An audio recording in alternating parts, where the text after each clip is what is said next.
So we all know moving is tough.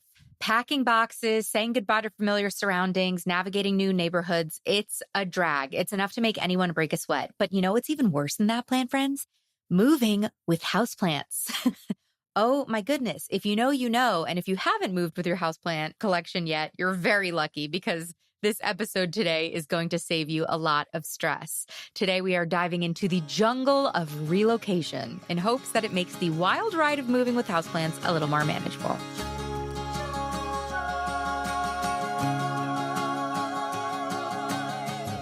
Welcome to the Growing Joy with Plants podcast, where we not only learn how to care for plants successfully, but how to simply and affordably use our plant babies to cultivate more joy in our lives by doing so. I'm Maria, former plant killer turned happy plant lady, author of Growing Joy, the Plant Lover's Guide to Cultivating Happiness, speaker, podcaster, and most importantly, your new best plant friend. On Growing Joy with Plants, you'll find conversations about houseplant care, gardening tutorials, and wellness through the lens of plants. Plant care is self-care on Growing Joy.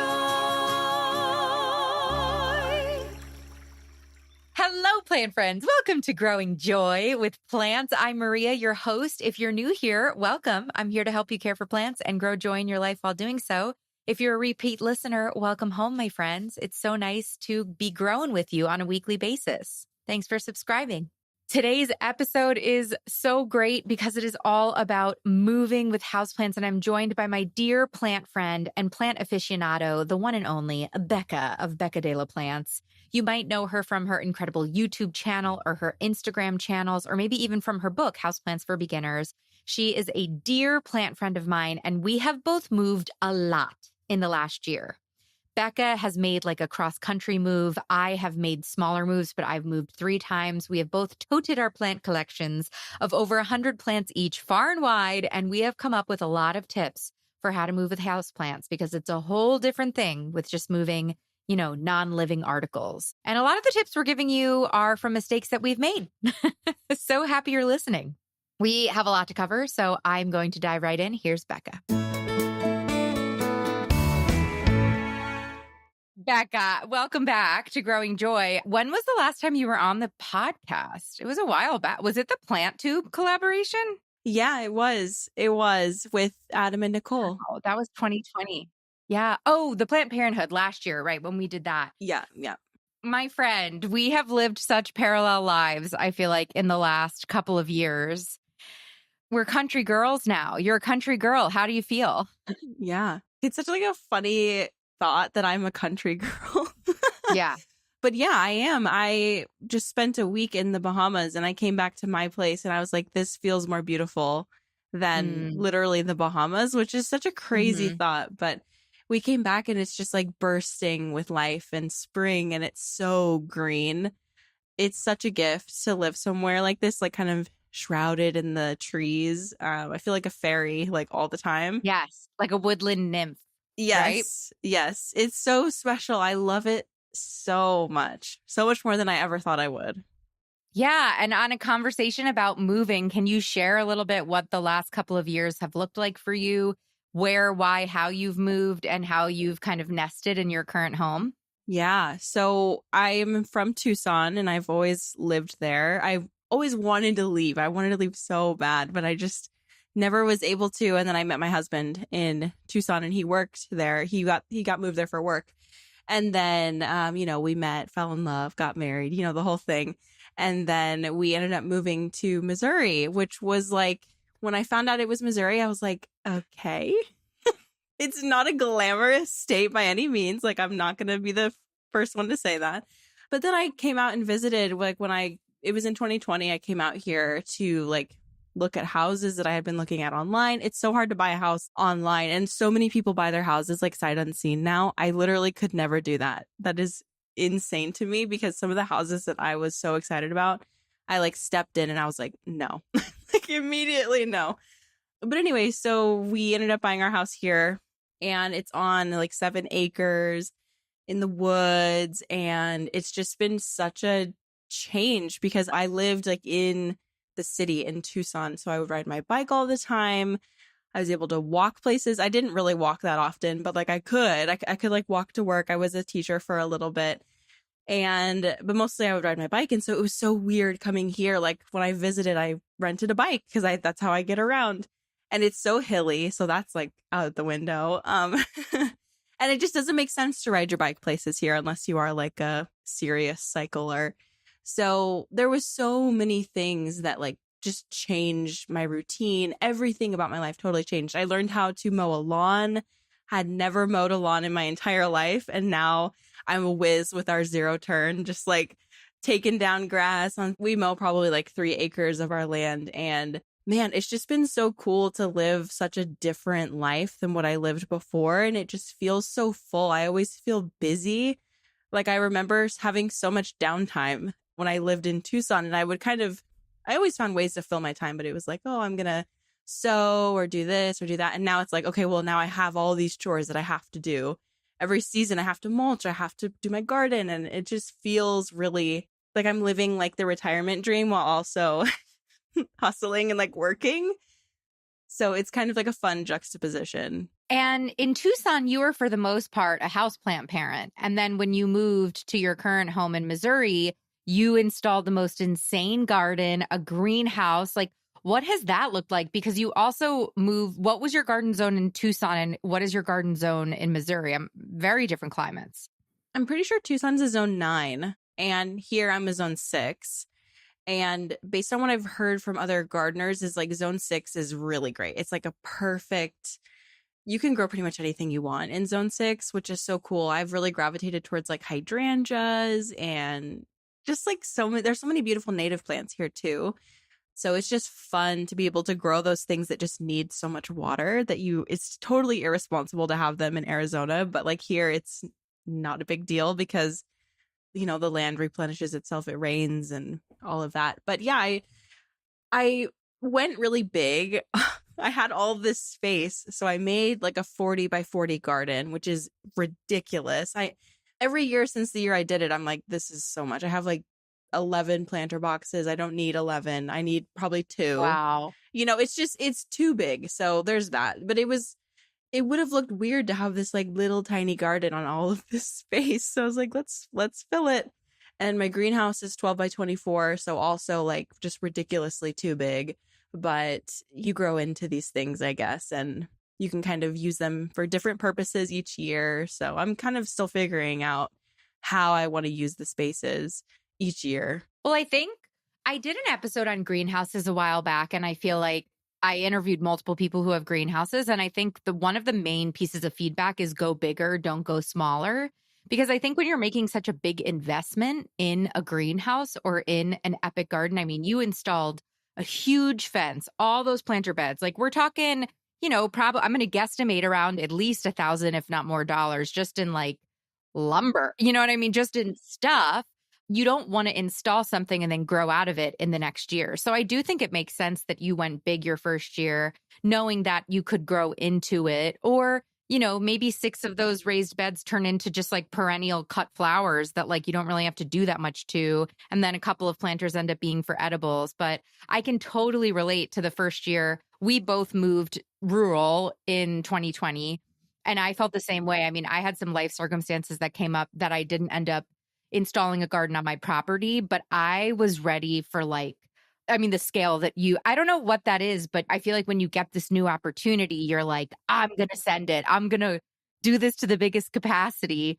And I think some people would argue that maybe like start small and then grow into it. But when you're building structures, I do feel like that's a very specific moving need. So when you were in Tucson, did you ever have a desire to garden, or it was the land in Missouri that inspired you? I would say it was majority the land that inspired me.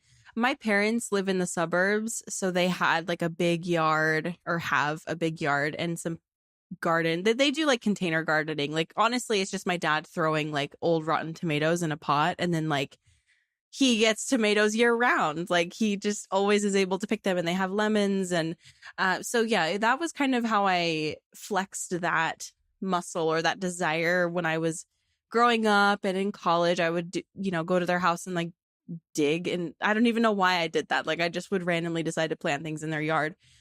But it wasn't really like I wasn't growing food. It was mostly flowers and just helping my mom in the garden and my parents and stuff. really when I got here, I was like, well, why not grow food? When you garden, you realize how little you actually cook because then you have all this produce that's like fresh and really tasty, but then you're like, I don't know how to use this. So that's sort of the roadblock that I've experienced. So now I'm just kind of growing things that I know for sure that I'll eat because I don't want to waste my time and resources growing like really intricate gourds. Like there's so many cool things. Like it's Yes, like the fun. gourds. Yeah, they're beautiful and it's fun. And it's fun once. Like, I think it's so fun to learn how plants grow and develop. But I totally relate to that. Like, I also feel like with seed starting, like, you realize what's worth starting seeds and then what's not worth starting seeds. Like, it's not worth starting zinnias indoors, but it is worth starting microdwarf tomato plants because you can't find them at the local garden center. But I'll say the local garden center always gets me for that. Like last year, I grew Vietnamese coriander. I saw it at the garden center. I was like, what is this? I'm going to get this. It smells so cool. I grew it. It was huge. It was very happy on my balcony garden. But I never cooked with it because I didn't know what to do with it. And I probably could have Googled a little harder than I did. But I do feel like we all fall prey to that of, oh, but this is at the garden center and it looks so cool and fun. And then you just, you just never do anything with it. We tried Yeah, it. We tried it. totally. Yeah. That's how I was with basil a couple years ago. Like I had a huge, like basically bush of basil and like it's the end of the season and I hadn't used any of it because I don't cook that often. I mean, I do, but like it's just different. And I was like, okay, well, I guess I can like harvest this and dry it. I still have it in my spice drawer. Like I still haven't used it all. So whatever, I just never plant basil again. I don't know. It's just like you are able to grow so much. And I guess I can see how people are able to share so much because these plants are just like made to grow, which is so crazy coming from the houseplant world where it's like you get one leaf every quarter, sometimes more often, but not that often. And you're like offended when people ask you to take a cutting of your plant, or Yes. it's like the cuttings are very valuable and you're like, no, please take my tomatoes, take my tomato seedlings. Like I started too many. There's the classic, like you grow 10 tomato plants because they're so small in the beginning of the season. And then in the middle of the summer, you're like paying people to take the tomatoes off your hands or you're freezing them. Yeah, you're like driving. Okay, it was zucchini for me the first year. I planted 4 zucchini in like a 4x4 space, which was I did not know how big they got. It's like you need 1 zucchini for a 4x4 space and it will take over. I was like, I'm going to start shoving these in my neighbors' mailboxes. Like, it's going to be like, the zucchini lady's coming. Like, The zucchini lady's coming. lock down the mailboxes because I was like, I am this close to Yeah. like breaking federal laws and like putting stuff in these people's mailboxes. Truly. But that's also how you learn, right? And I feel like for people who move, and if you are moving and you are a beginner gardener and you're going to start gardening, just like trust that you're going to make so many mistakes in your first couple of years. Like I failed so miserably at growing carrots this past summer, but I learned so much and I'm so excited to try again. And I always pick some sort of edible that I've never grown before. This year, it's going to be potatoes for me. Last year, it was carrots, where I was like, I have these carrot seeds. It was 99 cents for the packet. I didn't do too much research. I was like, I know that these will be good in my like tomato companion plant grow bag, but I didn't thin them. They didn't have enough space. I didn't give them enough sun. But I learned so much from failing in the first year. And this year, I know so much more. I'm so excited to try again. So I do feel like sometimes, especially when you move to a place and you have the big dreams and you want to install the greenhouse and you want to install the garden and you want to be that like garden girl, you can totally have that, but you have to prepare yourself that it's not all going to go the way it planned. And I do think that's a classic, whether you're a beginner gardener or an advanced gardener, like there's always going to be something chaotic that happens in your garden that year. Totally. And if it's not you like forgetting to thin something out, it's going to be like rabbits or squash bugs or deer. Oh my gosh. Yeah. Yeah, I pretty much it's so frustrating. Like my garden has been ruined. Like the beginning of my garden has been ruined for 2 years in a row because some animal eats my stuff. And I made this big fence enclosure like you mentioned. Took me forever, tons of man hours. And it still doesn't keep them out. I mean, you built a really epic fence. Do you think they're voles? Because the voles are underground. Do you think they're like moles or voles or something? That definitely happens because I have seen like tunnels in my garden beds, and I didn't put the mesh on the bottom because I was like, whatever. And now that they're like there, that would be so annoying to lift all of that up. And then again, there's just so many lessons that you learn gardening, and none of it is really, it's not the end of the world, any of it. But it is, yeah, there's a lot that you learn, and you change your plans year to year, and it's fun. The summer brings tons of opportunities to give gifts, whether it's for weddings, graduations, showers, anniversaries, holidays, and what better gift to give someone you love than a personalized Wind River wind chime? Plus, you don't need to leave your house to shop for one. Wind River Chimes will deliver the most magical, most thoughtful, and personalized gift straight to the door of your beloveds, because when you use the code GROWINGJOY at checkout, you get a free engraving on any engravable wind chime, so you can personalize it for your loved one with a special saying, a memorable date, or a name. For over 35 years, Wind River Chimes has been passionately pursuing harmony by delivering wind chimes that help create a peaceful, soothing, and restful environment. And now that we are in the swing of gardening season, enjoy the perfect gardening weather with the perfectly calming and inspiring sound of Wind River Chimes. Every night in the summer, I sit on my balcony garden with a drink, just listening to the chimes in the wind, looking at the stars. It's a freaking dream, and it makes an amazing gift for yourself or for someone else. So all you have to do is to go to windriverchimes.com and use code GROWINGJOY at checkout to get a free engraving on any engravable wind chime. They have options of colors and sounds. You can just go on the website and click through and listen to all the beautiful sounds. It's so relaxing. Get it engraved with that personalized name or anniversary date or special message. Head to windriverchimes.com to listen to all of the melodious options and use code GROWINGJOY for a free engraving. I hope you know my friend Kamili Bell Hill from her Instagram account, Plant Blurred online. She's been a dear plant friend of mine for a few years, and I'm excited to tell you about her new book, Happy Plants, Happy You. In Happy Plants, Happy You, you will learn how houseplants can help you avoid burnout and bring a healthy focus to your own self-care. As it turns out, when you tend to your houseplants, you're also tending to yourself. And I think everybody who listens to Growing Joy knows this intuitively. So in Happy Plants, Happy You, Kamili dives into advice on avoiding vampire relationships with plants, a wish list of the best tools for houseplant parents, how to date several plants before settling on the ones that work best for you, and so much more. Happy Plants, Happy You. It's a self-care book. It's a plant care book, and it's by a dear friend of mine. Pick it up at your favorite local bookstore, bookshop.org, Barnes & Noble, or Amazon.com. That's Happy Plants, Happy You by Kamili Bell Hill, wherever books are sold. So what did your houseplant collection look like in Tucson, and what does it look like now in Missouri? Has your houseplant collection changed? It has. I feel like I'm much more adventurous. Well, okay, so I've actually thought about this a lot, how it has changed. And it's changed largely due to location, but also just experience. Like that was almost 4 years ago that I was living in Tucson. And so I have 4 years of plant knowledge on my back now. That's quite a long time to keep learning. But in Tucson, I was mostly like syngonium. I had lots of cacti and succulents just because they're so easy. You just put them on the porch. You literally don't do anything with them. Even here, honestly. But I had a lot of more like peperomia. I don't know, just like little plants that I wasn't exactly expecting to like stick around forever, but they were really fun. And the houseplant selection in Tucson was way different than what we have here.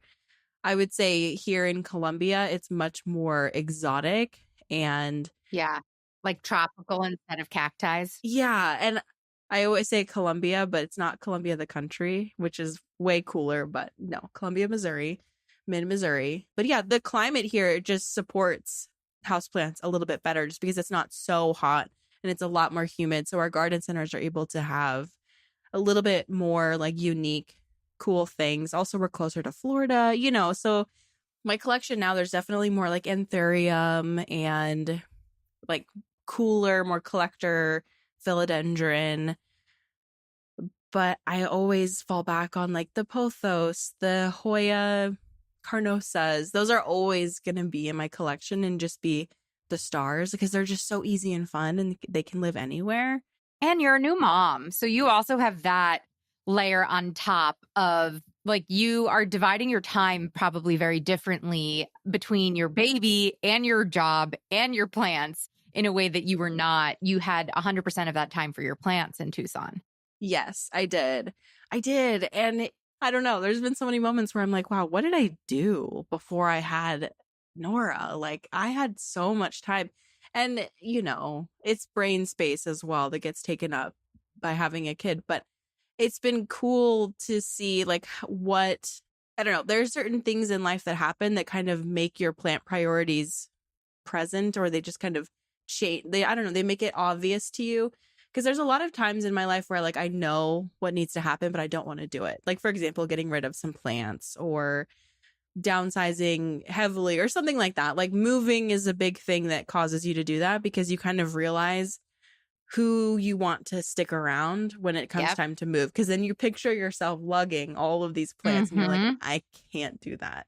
Yeah. And the decision is kind of made for you. And it was similar with having Nora. Like, I really went into it like, no, I'm not going to get rid of that many plants. And I think that I've downsized by like at least 20. Not all by choice. A lot of them have also died. But wow, it's just life changes, causes your collection to change. And seasons. Yeah, seasons.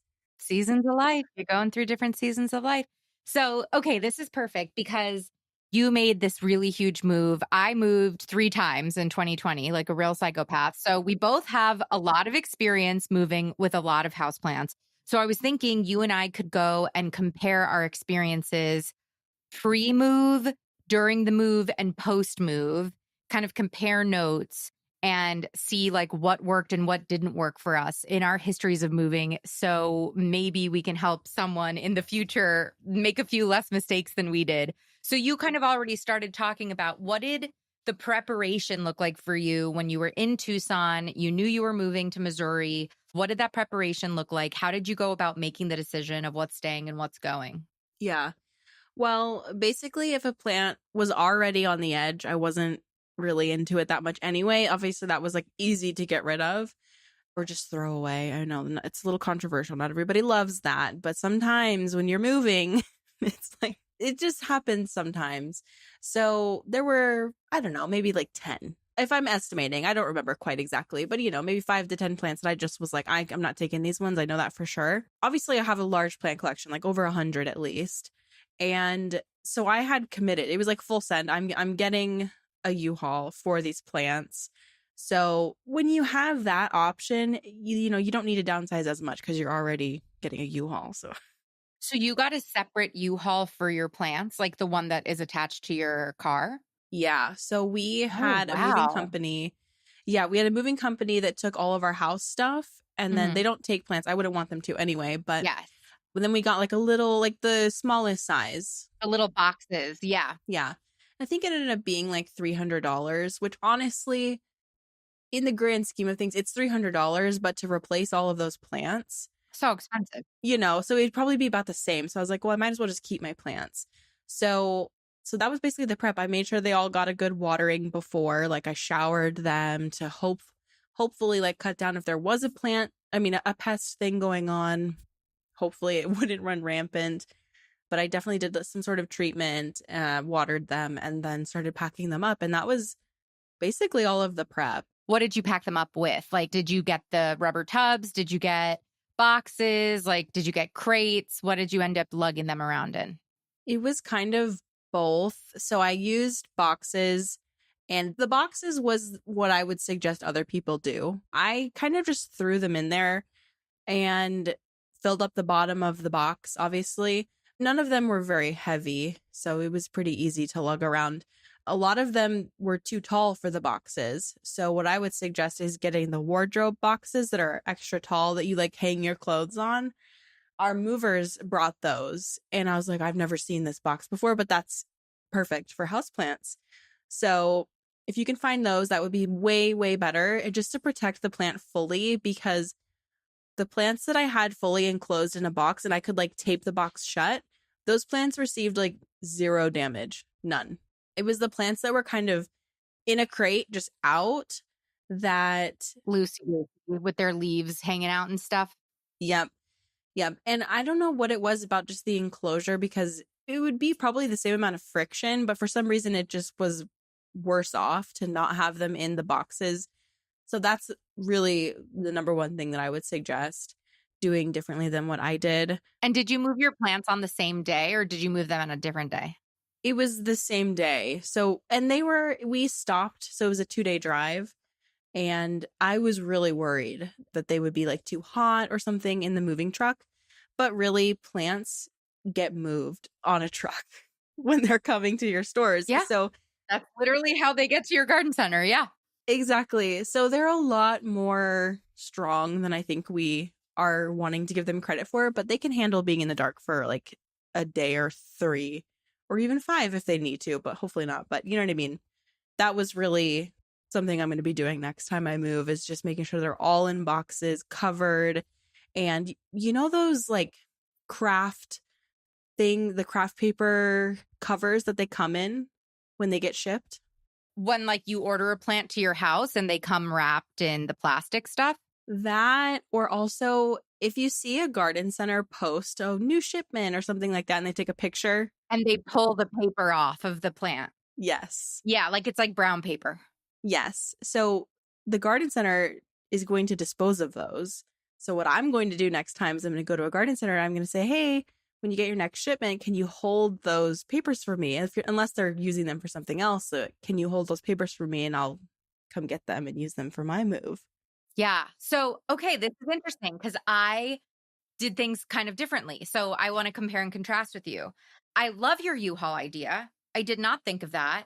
The way we did it was we packed our cars full of plants and then the movers came and took all of our stuff. And then when I had the opportunity, 2 out of my 3 moves, I was able to take my plants a day ahead because we only moved within an hour of where, like we moved within 90 minutes of one place, within an hour of another place. So I was able to like get the keys and move my plants the day before we ended up moving all of our stuff. That was really nice because then I wasn't stressed about loading the plants up the day of the move. But I guess for you, because it was a 2-day drive, you didn't have that available to you.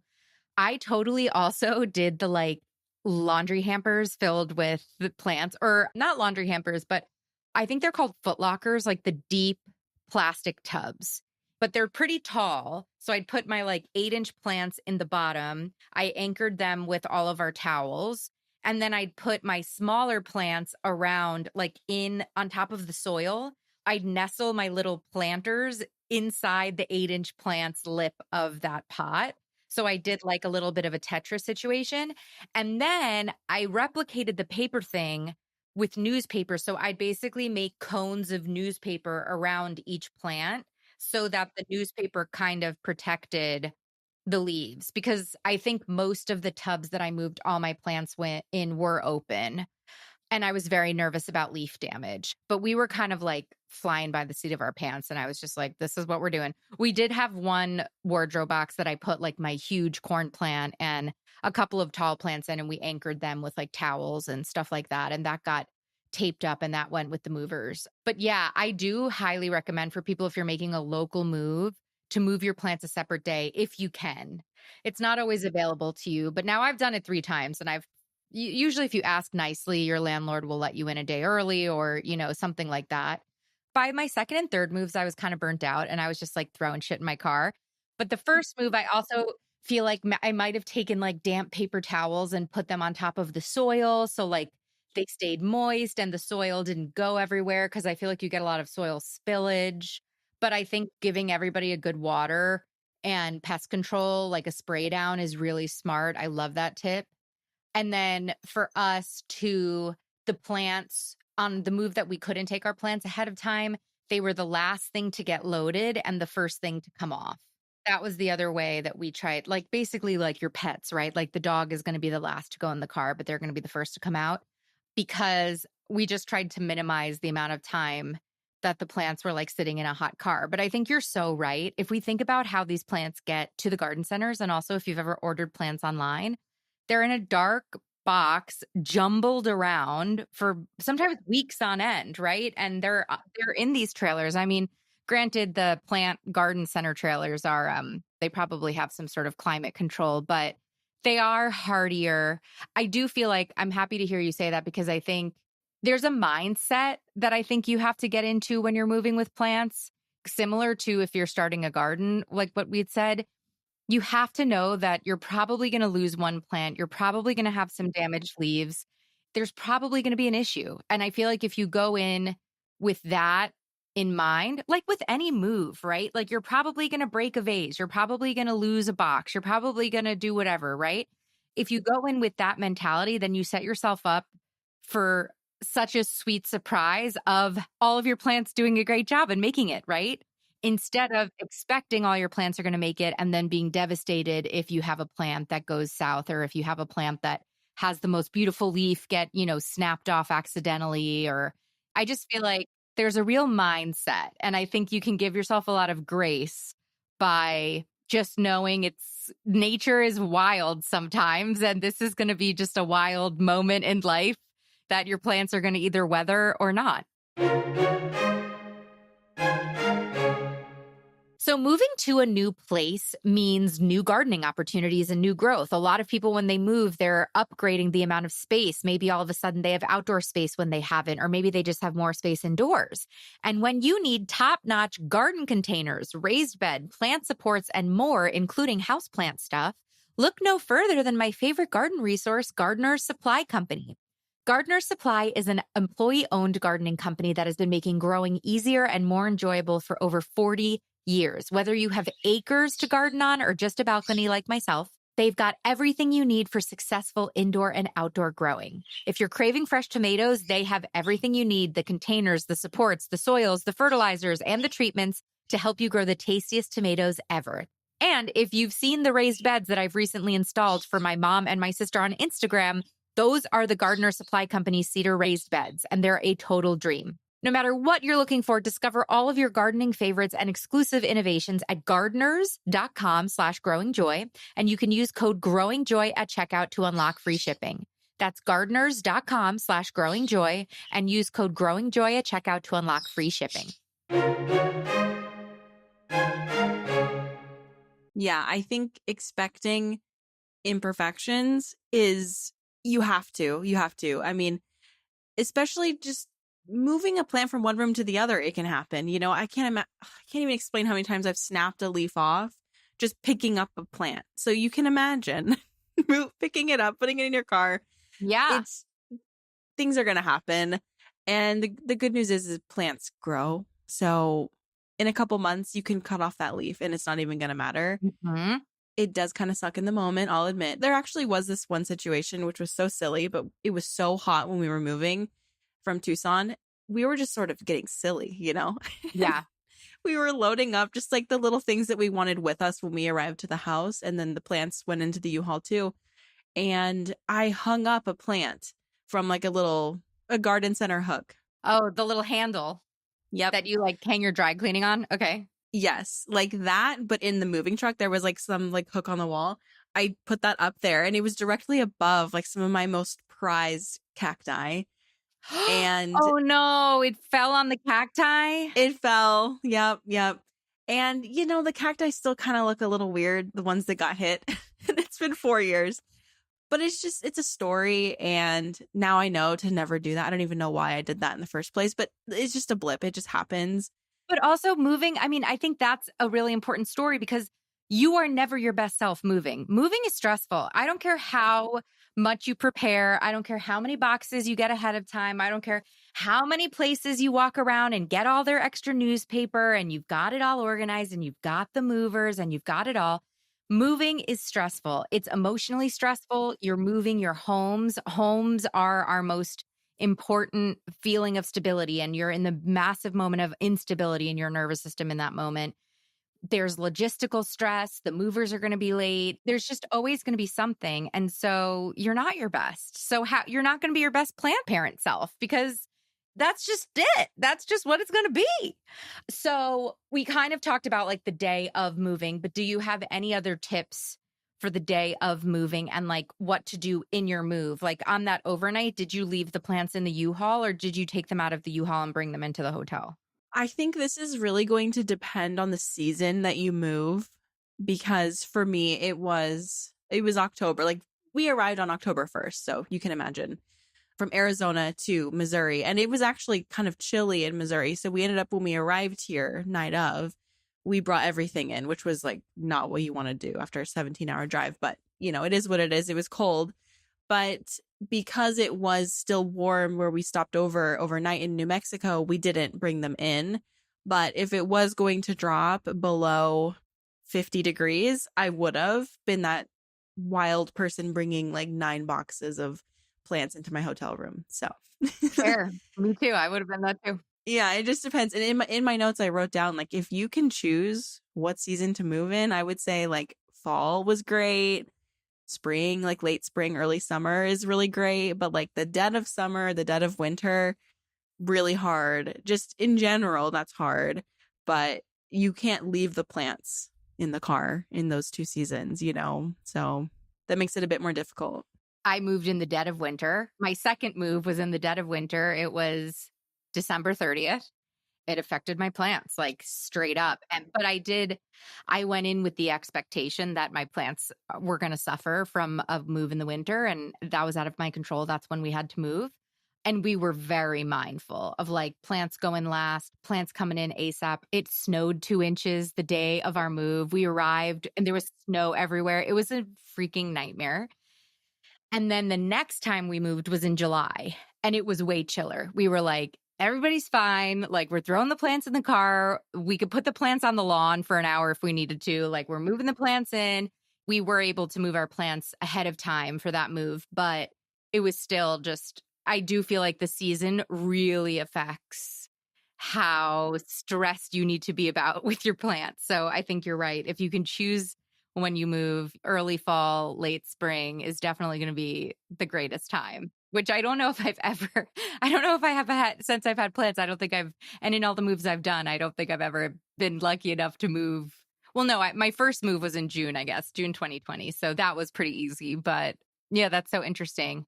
So what did unpacking your plants look like? What did you arrive, like you said, so you arrived, there was a cold snap, you had to hustle to get all your plants indoors. And then what did your first month of being in your new house look like with, adjusting your plants and yourself to your new home?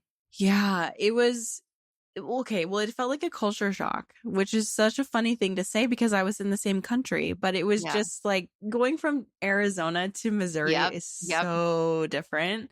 And I'm sure going from the city to like upstate, right? Is that what the terminology upstate would be? New York. Okay. Yeah, upstate New York.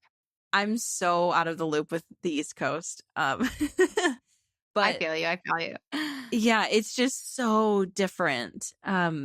So I, honestly, like the first couple of days, we were like buying a lawnmower and like figuring that stuff out. So my plants really just kind of fell to the wayside, which was probably better because I wanted to just let them adjust. They moved from an apartment with like good lighting to this beautiful sunroom that you see behind me. So, I mean, they were fine. Like they got a massive upgrade. I mean, your plant room in your new home is so epic. So when you were house shopping, were you keeping your eye for a plant room, or was this just a happy coincidence? So, okay, there's this thing called an Arizona room in Arizona, which it's like a sunroom, basically. I don't understand how that's practical at all, but they exist. So I was kind of thinking I would try to find something here, and I kept seeing it in houses. Like they would have like a screened in porch or something like that. So I did have it in mind that I would like a house like that. And I definitely did think about the lighting in the house when I was looking at buying, because houseplants are a huge part of my life. It's my career also. So it's like, you have to be mindful of that to make a nice environment. And if I didn't have the windows, I would have to do the light, like grow lights and stuff. So windows are obviously easier. So that was a big part of my house shopping checklist. So when I saw this room, I was like, okay, yeah, that's what I want. This is what I need. It's perfect.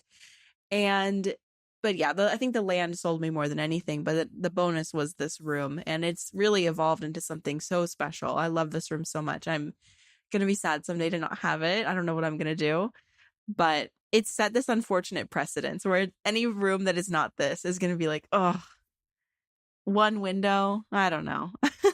Yeah, you did such a good job. Because I feel like knowing you in your Tucson days, you have a very specific boho chic aesthetic that, like, your wedding was the most aesthetic wedding I've ever seen. Like, you had the most insane wedding.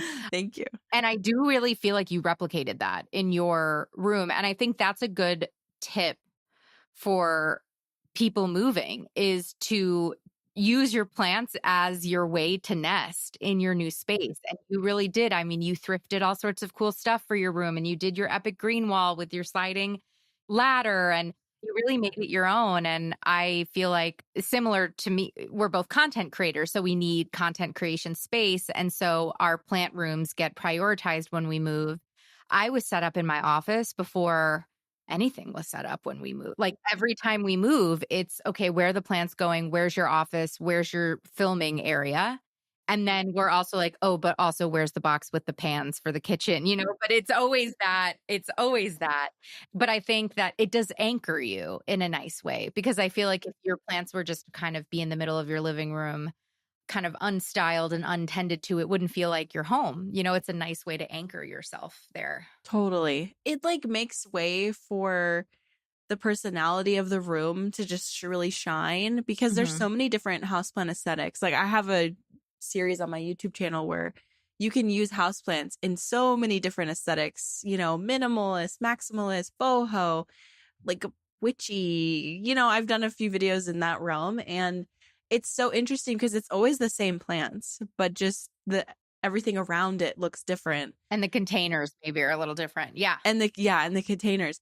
So it's interesting to see how your plants can sort of push you in a direction for picking a house, picking decorations, and just complement everything so well. But yeah, the plant room was one of the first rooms that I finished. Not this final form, but it was another version, and I loved it so much. It was so cute.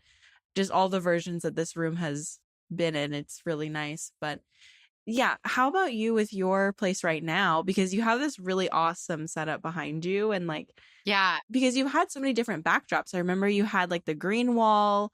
Yep. So how do you like come up with that? Just on another note, like the backdrop. Thank you for asking. Because I'm a podcaster and I do these interviews, it is the Zoom background essentially that I need for every interview that I do. And I feel like in all the homes that we lived in, and I'm lucky that I have a partner that supports that, but pretty much every home, every rental we've looked at is like, okay, but where's the office? Where's Maria's office going? Where's the thing going? Because we're renters, in our second move, I bought this epic iron wooden bookshelf, I think on Wayfair, because we've lived in low light homes. So sadly, the home that I fell in love with plants in was very bright, southern facing windows, incredible. When we moved to the country, basically home after home after home has been low light because we're in the forest, right? And we lived in a log cabin for 8 months. There's no light in a log cabin.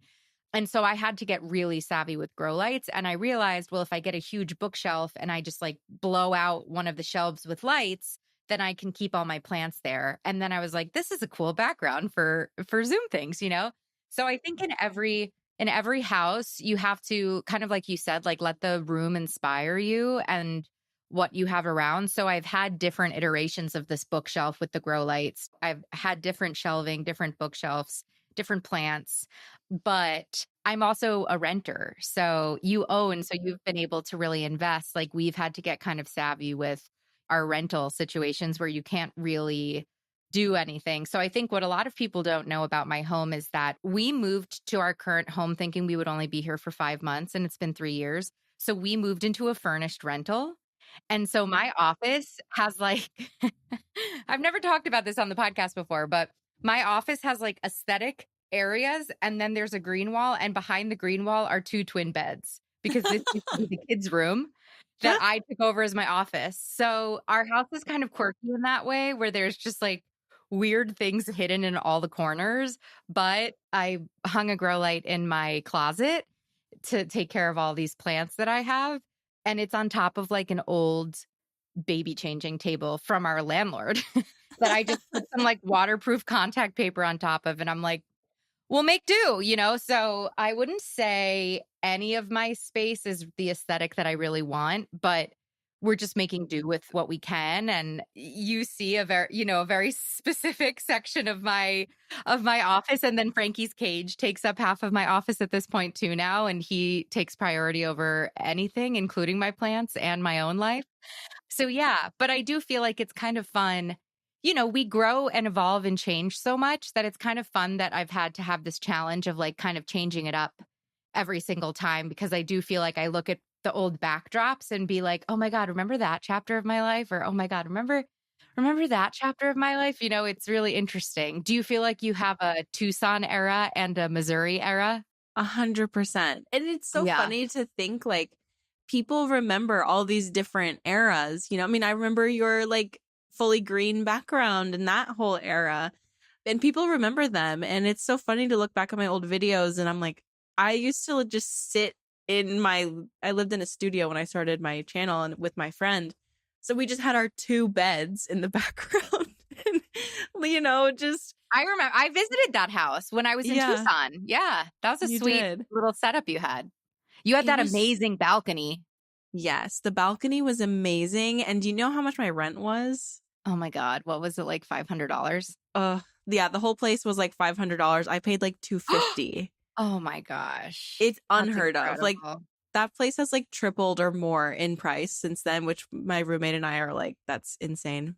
Anyway, yeah, this feels very much me in contrast. And it is so different. Like, I mean, I was so much younger too. I didn't really know so much of who I am. I know myself so much better now and my style, and I have so much more confidence. And I mean, not to say that I'm some interior designer or anything, but it's just like I've had time to like collect pieces over the years and be like, oh, I like these pieces together and this works and this doesn't. And I'm definitely not a person who overthinks my interiors like at all. Like I just don't.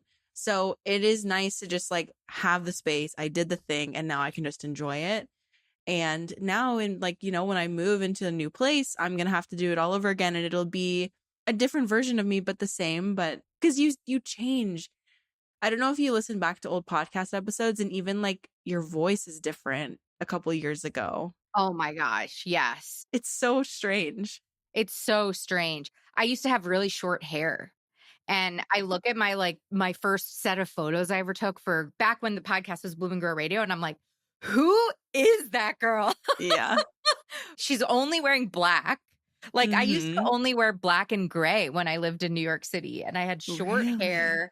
And I was much thinner then too, because I was, on Broadway. But yeah, sometimes I look at those old photos and I'm just like, whoa, I'm so thankful to her. Right. I mean, I'm only me now because of her then and, the work that she did. But yeah. What about you? Yeah, no, I feel the same. I'm thinking right now, like how brave those versions of ourselves were. Yeah. To like just put ourselves out there, because in my current state of mind where I just had a baby, like confidence is a teetering, like just things are so different for me mentally, emotionally, physically now. I don't know if I would have put myself out there in the same way that I did back then. 100%. The naivete of it all. I mean, we have to have so much gratitude for those younger selves, for sure. I feel like you are in a metamorphosis of your own right now as you step into motherhood. I mean, I'm not a mother yet, but from what I've heard, it really does kind of shake it all up. And you're in another iteration of this evolution, and it doesn't feel crystallized yet. But I think that's kind of exciting for you. It is. You feel like that? Yeah, I do. And I can kind of look back at like the version of myself when my husband and I were dating. You know what I mean? I feel like that's kind of where I am. I'm dating this new version of myself that is a mom and also a career woman and like has all these things. And I know that there's going to come a point where I feel really comfortable, or more comfortable, like how I feel in my marriage now. I feel very solid with Daniel, but I know there was a time where I was like, are we going to be together? Like, is this going to work? And now I mean, similarly bringing it back to plants. Like there was a time taking care of plants where I was like questioning every single decision I ever made. I was Googling everything.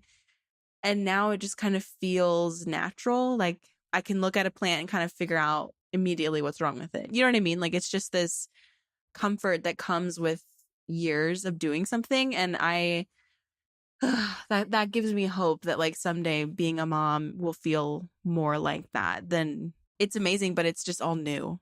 It's all new. It makes me think of a juvenile monstera. And as it continues growing and it continues getting its first set of fenestrations and then the inner fenestrations, or I'll always remember on my honeymoon, we were in Costa Rica and there was this plant that at the spa had like taken over an entire wall. And I was just like, what is this plant? I've never seen it. It had all these beautiful, like 3 to 5 leaves on it. And what is it? And I traced it all the way down. It was a vining plant. I traced the vine all the way down to the bottom. It was a syngonium. But it was a mature syngonium. And syngoniums, when they're mature in the rainforest, look unrecognizable to the syngonium that we have, the arrowhead shaped syngonium that we have in our houseplant collections. And I just remember looking at it being like, holy moly. But that syngonium was going to evolve and grow and first grow a second spearhead and then grow a third, whether or not it wanted to, right? It's predestined in its DNA to continue growing and evolving. And I think there's a metaphor there for you and for, us and so many people listening that I think, like you said, part of it is also just like letting go and trusting that you're just going to keep growing, and the things that are coming into like motherhood is going to be another thing that just keeps making you richer, multifaceted, interesting. It's just going to be another layer as you continue like growing and evolving into the most mature iteration of your juvenile one leaf self, if that makes any sense. Was that just wackadoo or does that make sense? Are you tracking what I just said? My mind is blown and I'm just like trying to process like everything you just said, because that is probably the best metaphor that I have ever heard of like, oh, really? Okay, good. of like what that process looks like, because you look at this like unrecognizable leaf and you're like, who even is this? You look at yourself and you're like, this is I don't even recognize who this person is. And then you trail it back and then it's this plant that you love. And wow, Maria, that's good. I'm going to journal about this later. Got to put that in my next book, I think, or I've got to make a reel about that. You should. Yeah, I think about that a lot. That was a real. Do you ever have those moments with plants where it just like rocks your world? Like that really was like a moment that rocked my world and kind of changed perspective on life for me, like forever and ever. Have you ever had any of those moments that you want to share? Yes. There's just so many lessons that plants can teach us. And like, it's so special to know, I don't know, all the little things. And there's been so many in motherhood specifically that have just totally rocked my world, because it's been so layered. The whole process it's felt so layered and really, really sweet, but so challenging. And I don't know.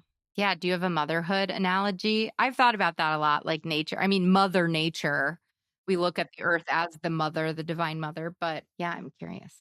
Yeah. Oh my gosh. Thinking about Mother Nature. Oh gosh, there's just so many things. Just so women are just mothers and yeah. Okay. Here's one.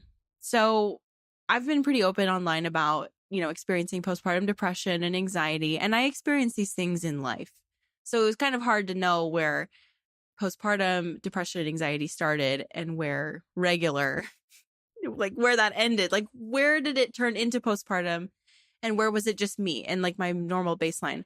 So what I wrote down here is leaving a plant in a dark room will kill it quickly, but leaving it in a dark corner will kill it slowly. I think what I was trying to point out is that it's an isolation thing. So one of the things that I do when I'm experiencing hard things, or I don't know exactly how to sort out my feelings or just whatever, I isolate myself and I just kind of get into this mindset that like, I'm annoying, I'm a burden, I'm all of these things. And when you become a parent or when you go through something just in general that changes your life, for me, my first instinct is to just kind of like close into myself and put myself in a dark room, essentially. Or not even necessarily that, but just put myself in a dark corner, because you know how like snake plants, like they'll live in a dark corner for a while, but then they'll like slowly start to wither away. I think that's kind of what I was doing. I was just putting myself in a dark corner where I could still see that there were people there and people could see me, but I wasn't letting anybody in. I wasn't pushing myself to get near the window, to be near, you know what I mean? Is this making sense? I know what you mean. Yeah, thank you for sharing. I think that's going to resonate with a lot of people. And I feel like it's almost more painful to be in the corner where you can see the glimmers of light. You might be able to get a little bit of what you need, but 10% of what you need, instead of just being fully cut off in the room, the dark room with the closed door, like fully cut off where you don't even remember what it's like to see the sunshine anymore. Like, I feel like it's so much more excruciating to be in the corner where you can see it, but you can't participate in it and you're just kind of shuttered off. And I think that's such a normal, I don't want to say normal or universal. I feel like that's such a universal experience of, I feel annoyed, especially for women. I'm so annoying. Everybody hates me. Like, those are thoughts I have. I mean, that is like my biggest thing I talk about in therapy. It's like, that is such a universal experience. And I love this concept. And also, I'm like, okay, and in that, what does the light represent? Does the light represent community? Does the light represent positivity? Does the light represent perspective? But like, what is it that you're reaching for, wanting more of, but not stepping into, Mm-hmm. Totally. And just also in some scenarios, just not even being able to, like, even if you wanted to be more towards the light, like you're a plant, you can't move, I mean, You can't move and you're frozen. yeah. And that's something about living rural as well, is you can be very isolated. And I moved away from my family, my friends, and of course I've made a few friends here that have been really great, but it's just different. And it's not like it took time. I don't think that I really made good friends. Well, I had one really good friend from the start and she's been incredible. But like, let's say a group like I had at home. And so, yeah, especially when you go through something like becoming a mom in this like isolated space, you feel like you really need people, but nobody can really come because everybody has lives. Nobody can, you know what I mean? Yeah. And it's harder when you're rural. Like, it's 20 minutes to get to the grocery store, right? So, I mean, I deeply resonate with that. I feel very lonely in the woods as well. Like, I wouldn't trade this experience for the world. And I'm very ready to go back to civilization because the loneliness has started. I needed to come here to heal from a lot of stuff. And I needed the isolation. And now I'm like, okay, the isolation is driving me crazy. But I also feel like when you live rurally, like, it's just hard. Like, my friends and I will make dinner plans, but then if there's bad weather, because we live rurally and the roads are bad, like, we can't go out if there's a storm because you can't trust the roads and the roads aren't going to get plowed until the morning, and there's no lights outside, and there's just little things that you don't really realize when you move rurally, that it's 30 minutes for me to get to the local coffee shop. So that's 30 minutes there. That's, an hour, 90-minute coffee, and then 30 minutes back. That's half your day. Yeah, there's like an accessibility that you lose. And I definitely want to have you back on to talk about country living, because I think a lot of people have either moved to the country in the pandemic or they desire to move to the country. And I've loved it. And I know you and I have talked so much offline about it. But any final thoughts on people who might be stepping into a move, who might be making, you definitely made a much more drastic move than I did, even though I moved more frequently than you did. Like, you moved completely different garden zones, completely different part of the country, hugely different type of home. So for people making your type of really extreme move, any departing final thoughts and advice for them? I would say give yourself plenty of time to land and adjust in every way. So yourself and your plants, because yeah, it's a huge adjustment for your plants. And I feel like I was so much quicker to give my plants grace than I was for myself, because yeah, the plants, I was like, oh, well, they used to live in this window and now they're living in this window and they are getting different humidity. And I came up with all of these reasons to justify why they weren't doing very well. And I did not give myself that same grace at all, at all. And I think it's normal to struggle mentally, emotionally moving, especially if you're moving away from people that you've created a community with. That's really hard. And I would say just give yourself just as much, if not more, grace than your plants. I'm a very big like people over plants person. So you're way more valuable than your plants. And I think that's a silly thing to say out loud, but it's something that I need to hear all the time. Yes, some people need to hear it. Yep, agreed, 100%. Yeah. So, 100%. and if it means that your plants don't come with you and you just get new plants, or, there's just so many things. Like there's no judgment here. Yeah, there's no judgment. You don't have to do Yeah. anything. You could stop having plants if you want. That's fine.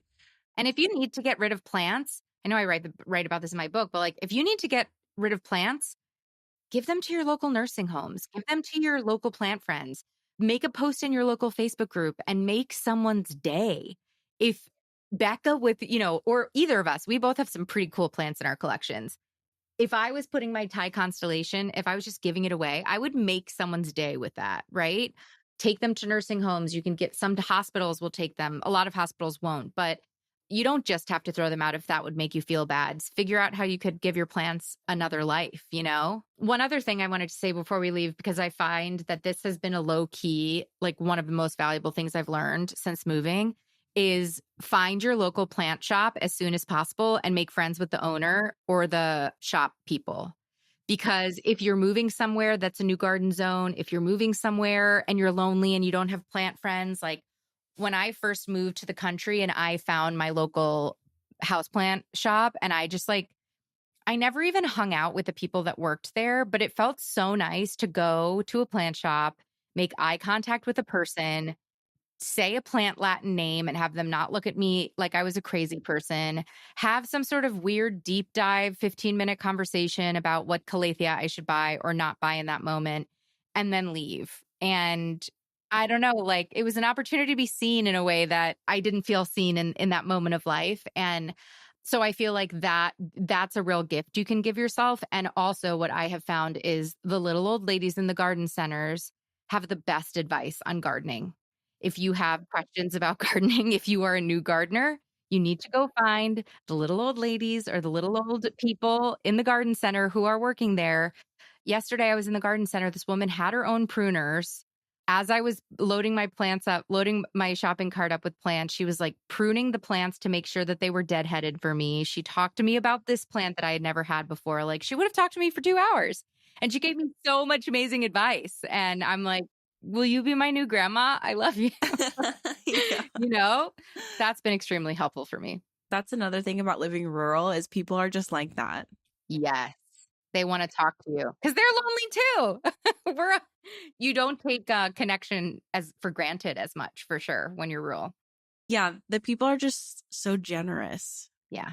It's amazing. Becca, I love talking with you. I love that this was a conversation about moving with plants and we just went so deep on loneliness and, all this kind of stuff. You're such a treasured plant friend of mine. I know you have, like you mentioned, you have so much incredible video content in the world and your own podcast. I know you have moving content. I also want to go back and check out that houseplant aesthetic series. I think I missed that. Where can everyone find you on your multiple channels and platforms and all the stuff you do? You do so many things. I know. I've got all my hands in every pot, it feels like. Mm-hmm. But yeah, so I'm on YouTube as Becca De La Plants and Instagram, De La Plants. Also on TikTok, but TikTok is more like mom random stuff. Mm-hmm. And then my podcast is Potted Together with my 2 friends, Adam and Nicole. Yeah, Potted Together. We love Potted Together. Go give them a listen. And I personally love your TikTok. I love your random mom thoughts. Oh, thank you. Some of my favorite content of yours. So yeah, we'll make sure everything's linked, but go check out Becca's amazing YouTube channels. I learn so much. And I do love that you have a lot of plants, but you also have lifestyle stuff, because the thing I'm realizing too with these plant influencers and plant people, and myself included as I kind of explore what I want to share, is yes, plants are amazing, but there are so many other interesting things about us. And I like personally learning about all facets of a creator's life and experience, even if plants end up being their niche. So I love that about your content, my friend. And I love you. And let's have you back on soon for a deep dive into country living. Yeah, let's do it. Thank you so much for having me. And thank you to all your sweet listeners for listening.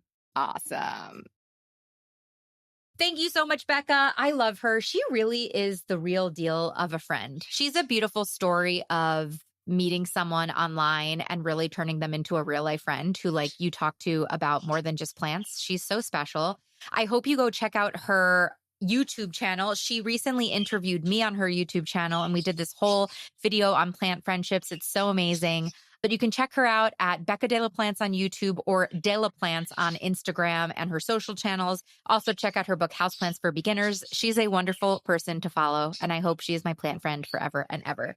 Thank you so much for tuning in today, plant friends. I hope if you are moving that you have an easy move, that you find your dream home, that your move is effortless, that these tips help you, and that in your new home, you use your houseplants and your gardens to keep growing joy. Plant friend, thank you for tuning in today. It means so much to me that I get to be part of your planty journey. If you like what you heard, make sure you're subscribed to the show so you never miss an episode. We have so many incredible interviews and solo episodes on incredible houseplant and gardening topics that you will not want to miss this year. And while you're over there in the podcast player subscribing, why don't you click over to the review section of Growing Joy with Plants and leave us a review? Reviews are tremendously helpful for the growth of the podcast, so thanks in advance. If you're looking for more opportunities to grow as a plant parent with Growing Joy content, we've got so many options for you. First, I highly recommend you taking the Plant Parent Personality Test. It's free, it's super fun, it takes 3 minutes to complete. At the end of the test, you're gonna get your plant parent personality profile and a curated list of plants, projects, and podcast episodes that are right up your alley, tailored just for you and your lifestyle, inspired by your results. The links are in the show notes. If you're looking to uplevel your plant parent game, I have so many free downloads on my website that I think could help you, like the Understanding Natural Light download or 9 different ways to green up your office space. If you'd like to support the show monetarily and help me bring the show to as many people as possible for free, you can head to our Patreon link in the show notes to learn more about our offerings. And finally, I invite you to come hang out with me and continue the planty conversation on social media on Instagram and TikTok. I'm Growing Joy with Maria. My DMs are always open if you have requests for topics or ideas for the show. Thank you again for listening. It is truly my honor and delight to help you keep blooming and keep growing joy.